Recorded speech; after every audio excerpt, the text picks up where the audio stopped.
Assalamualaikum warahmatullahi wabarakatuh. Balik lagi dengan kita berdua di Kuspirat Official. Gua Konde dan lo siapa? Fahri Saputra, bisa dipanggil Ai. Nah, ini kita ngonten lagi nih. Sekarang jam berapa coba? Sekarang Jam berapa nih sekarang nih? jam 1.12. Jam 1:12. Iya. Posisi kita ada di Setu Babakan tuh. Karena iseng kita nih bikin konten Iya. cerita-cerita horor aja lagi dah.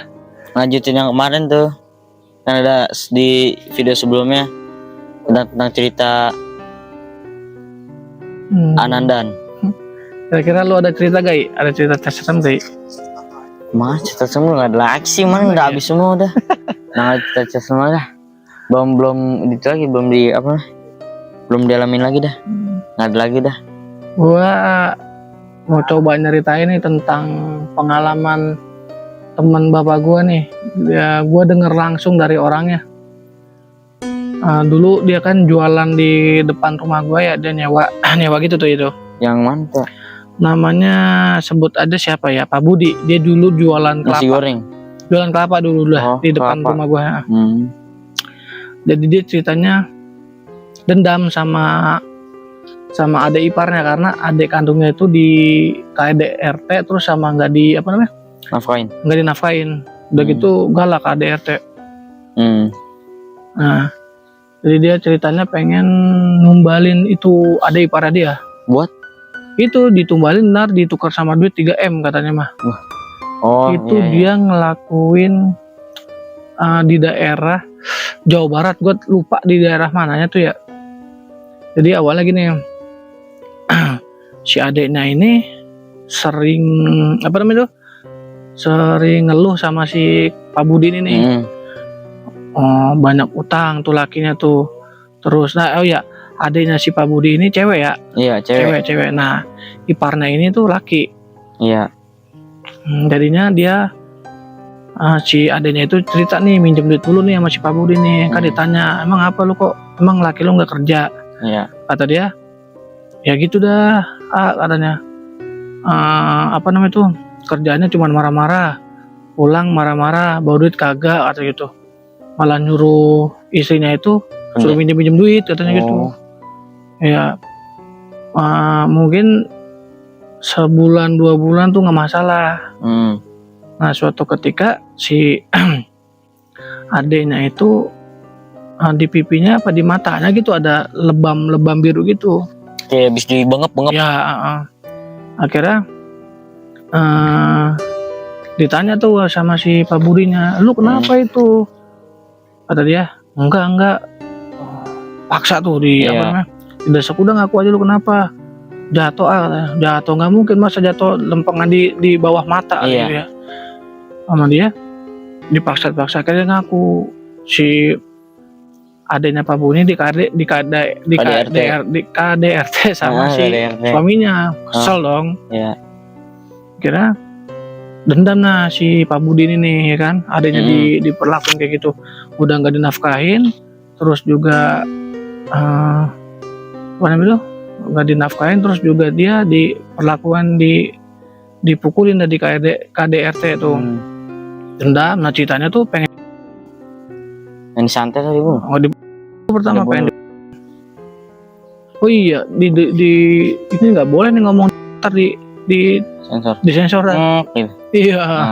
Nah, akhirnya dia udah niat banget tuh ya, udah waktu itu pulang dari dagang dia kelapa di depan rumah gue tuh, orang kan gue ngeliat tuh ya, orang tuh lagi ngasah pisau, ya kan. Bolok. Iya, tanya dah sama bapak gue tuh. Sekitar jam 5:30 tuh ditanya tuh, buat apa itu Kang? 6 sore. Iya, sore pas mau maghrib. Pas mau pulang. Lah itu buat apa tuh Kang? Dia lu ngasah pisau itu tumben-tumbenan kan gitu ya. Agak, Pak, ini saya mau ngabisin ipar saya. Wah, kaget dong ya. Kira dinasihatin tuh sama bapak gua dah tuh gini. Udah, kira dia akhirnya sholat maghrib dulu di rumah gua tuh numpang. Terus mungkin agak tenangan, pulang dah tuh. Yang tadi pisaunya diasah tuh ditinggal di warung.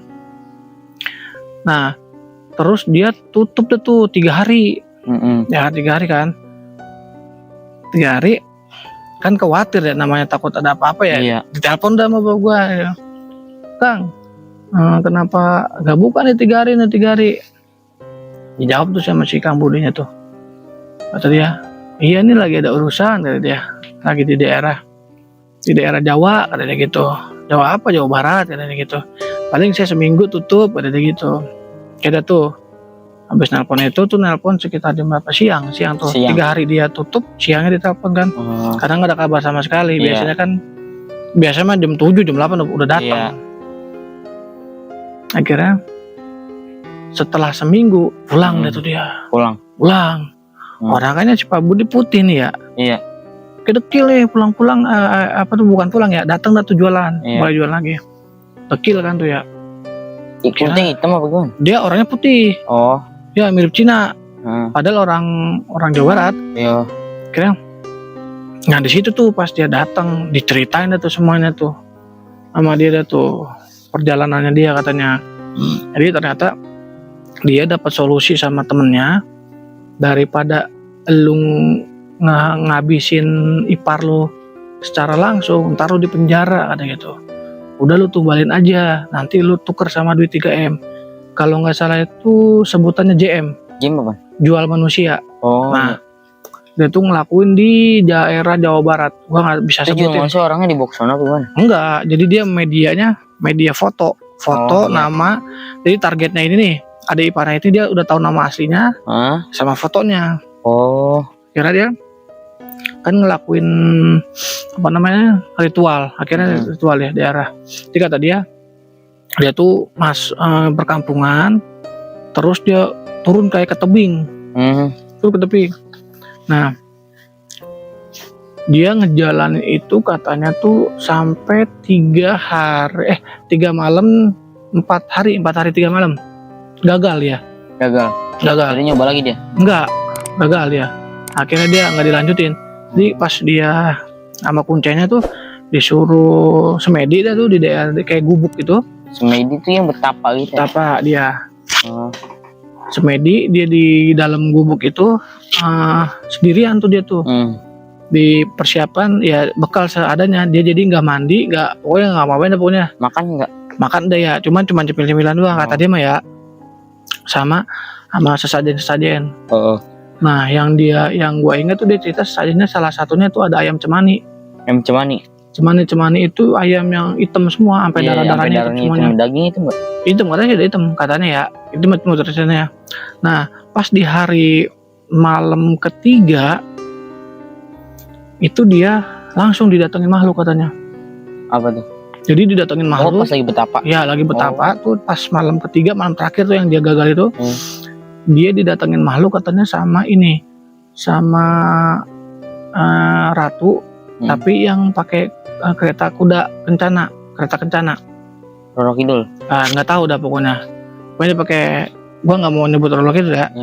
Pokoknya dia pakai kereta kencana, datang dah tuh. Dan nego apa yang mau. Berarti si Gina itu nego kan? Nego ngobrol di situ. Nah kata dia, apa tujuan kamu kemari apa, kata dia gitu. Iya. Akhirnya dia nyerahin foto iparnya tuh sama nama lengkapnya sama sajen itu, ini saya mau jual orang ini, katanya gitu. Terus kata si ratunya itu bisa, tapi kata dia ada syaratnya. Nah ada satu lagi katanya, dia nggak mau pala ini doang, maksudnya dia nggak mau numbalin, dia nggak mau nerima tumbal si iparnya doang. Nah akhirnya si Pak Budi ini disebutin lah.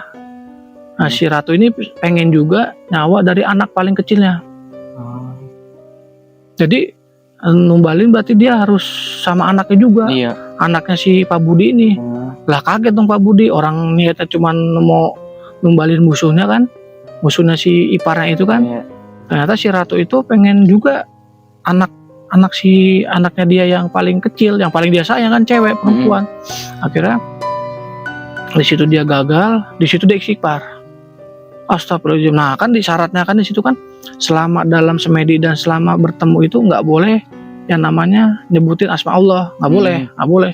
Nah, pas ketika dia dipinta anak yang paling dia sayang tuh, yang cewek itu, refleks dia istighfar Allah Akbar Allah.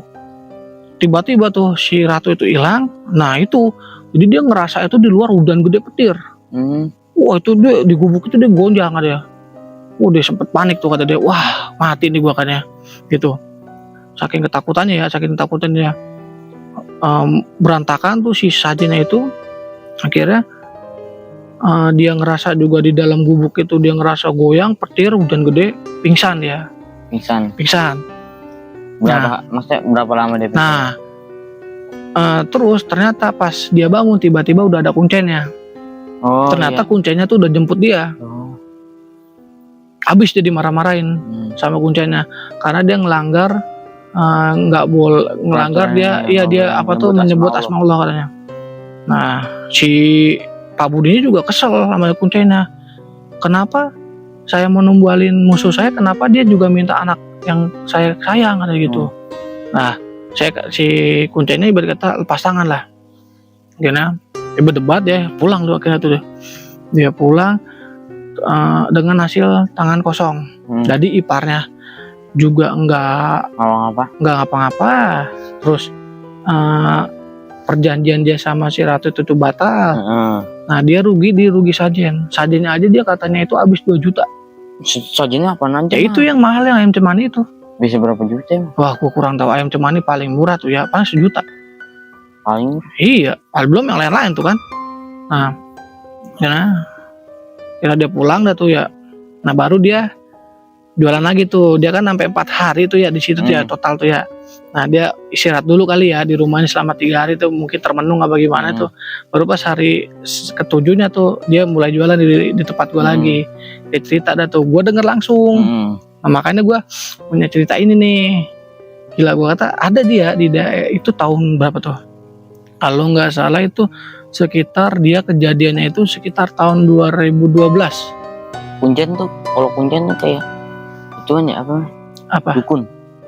Seperti bilang dukun. Jadi kuncen itu kayak Cina apa? Ya?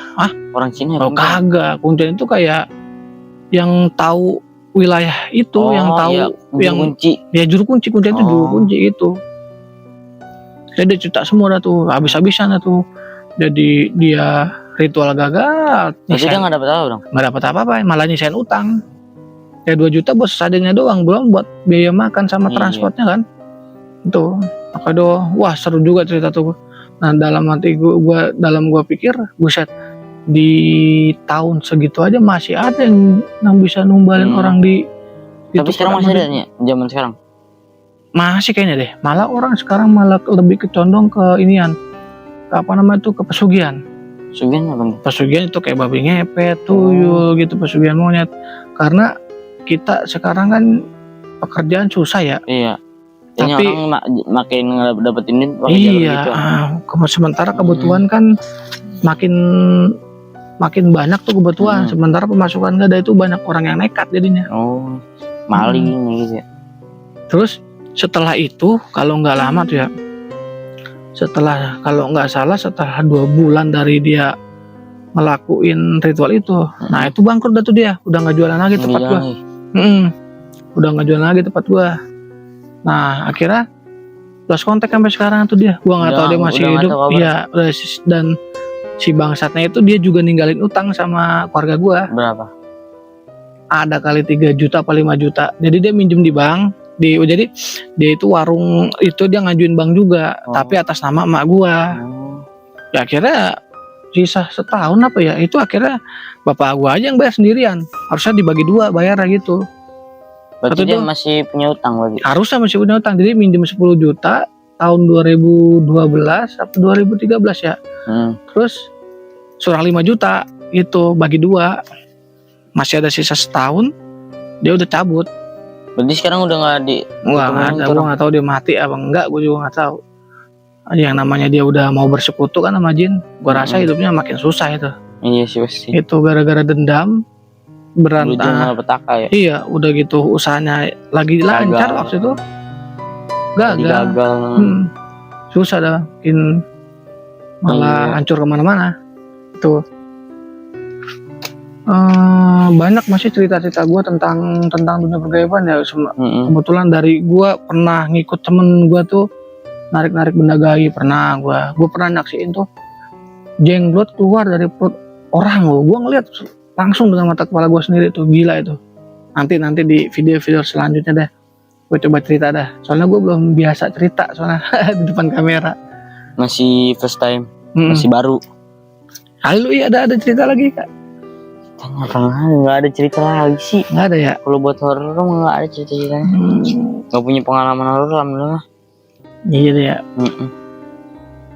Ya mungkin segini aja kali ya cerita dari gue ya. Nanti next video gue cerita yang lain deh tuh, yang tentang gue ini, gue apa tuh ngeluarin jenglot dalam perut tuh, kayaknya itu seru tuh. Jangan, itu nanti aja tuh, gue nggak enak. Gue mau izin dulu sama orangnya. Okay. Karena orangnya gue kenal, yang di keluar itu gue kenal. Iya. Nanti mungkin gue ceritain dulu nih, yang gue ke Pantai Anyer narik pusaka. Justru gue dapet koin, bukan gue sih narik, bukan teman gue. Dapet koin emas kerajaan tuh sekitar 11 koin. Tapi sekarang masih ada hilang ya deh. Tak langsung tarik orangnya, nggak bisa. Hilang langsung maur lagi. Terus dapat bambu petuk, keris, jenglot juga dapat gua. Dulu ada gua ini apa namanya tuh, dokumentasinya ada, cuman karena dulu kan HP-nya kan HP jadul ya, jadi hilang semua dah tuh, memorinya juga. Aduh, kemana tuh dokumentasi gua? Iya. Buat next time cerita. Oke. Seru kayaknya. Belum ngopi berarti ya? Iya, sama ngopi. Mungkin segitu aja ya cerita gue tentang pengalaman teman bapak gue yang mau numbalin orang itu. Kayak gue dari Duga Konde. Terus Baik. next video berikutnya. Bye.